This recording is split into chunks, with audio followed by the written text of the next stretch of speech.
కేరళ నుంచి పీటీ ఉషా, కర్ణాటక నుంచి అశ్విని నాచప్ప, అస్సాం నుంచి హిమదాస్ వారి అడుగుజాడల్లో మరో పరుగుల విజేత ఒలింపిక్స్ వేదికగా మేరవబోతుంది.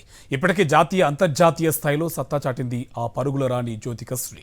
ఏపీకి చెందిన ఈ యువ క్రీడాకారిణి ఒలింపిక్స్ పథకం సాధిస్తుందని నమ్మకంతో క్రీడాభిమానులు ఉన్నారు.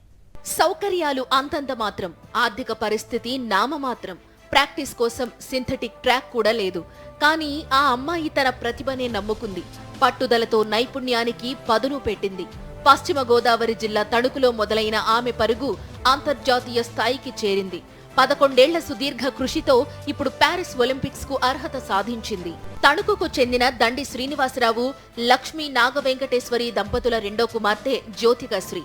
ఆమె ఈ స్థాయికి చేరుకోవడంలో తండ్రి కృషి ఎంతో ఉంది. శ్రీనివాసరావు ఇనుప బీరువాలు తయారు చేసే చిన్న దుకాణం నడుపుతూ కుటుంబాన్ని పోషిస్తున్నారు. బాడీ బిల్డర్ గా రాణించాలనుకున్న శ్రీనివాసరావు అప్పట్లో ఆర్థిక పరిస్థితుల కారణంగా లక్ష్యాన్ని చేరుకోలేకపోయారు. తన కుమార్తెను మాత్రం గొప్ప అథ్లెట్లుగా తీర్చిదిద్దారు. జ్యోతికశ్రీ ఒలింపిక్ పతకం సాధిస్తుందన్న విశ్వాసంతో ఆమె తల్లిదండ్రులున్నారు. ఇటీవల బెంగళూరులో జరిగిన గ్రాండ్ పిక్స్ లో తను గోల్డ్ మెడల్ సాధించడమే కాకుండా 51.53 అని తను చాలా మంచి బెస్ట్ టైమింగ్ చేసుకుంది.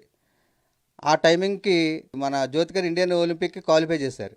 ఒలింపిక్కి వెళ్ళడమే కాకుండా ఒలింపిక్ నుంచి మనకి ఇండియాకి మెడల్ తీసుకురావాలని చెప్పి మేమందరం ఆశిస్తున్నామండి. మా పాప ఈ స్థాయికి రావడానికి మా వారు ఎంతో కృషి చేశారు. కష్టపడి బీరువాల పని చేసి అమ్మాయిని స్థాయికి తీసుకొచ్చారు. జ్యోతిక ఒలింపిక్స్ లో మెడల్ సాధించి దేశానికి మంచి పేరు తీసుకొస్తుంది. వాళ్ళ నాన్నగారి కళ కూడా నెరవేరుస్తుందని భగవంతుని కోరుకుంటున్నాను. 2013 నుంచి జ్యోతికశ్రీ తణుకులోని Keerthisri sports academy coach Katlaparthi Seetharamaiah శిక్షణలో రాటుదేలింది.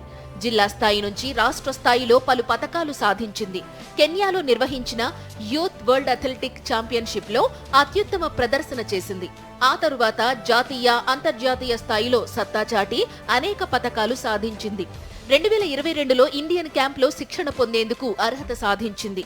ఈ ఏడాది మేలో వరల్డ్ విమెన్స్ రిలేలో అత్యుత్తమ ప్రదర్శన చేయడం ద్వారా ఒలింపిక్స్ కు అర్హత సాధించింది.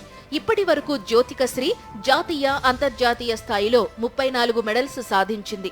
రాష్ట్ర స్థాయి పోటీల్లో 50 పతకాలు సాధించింది.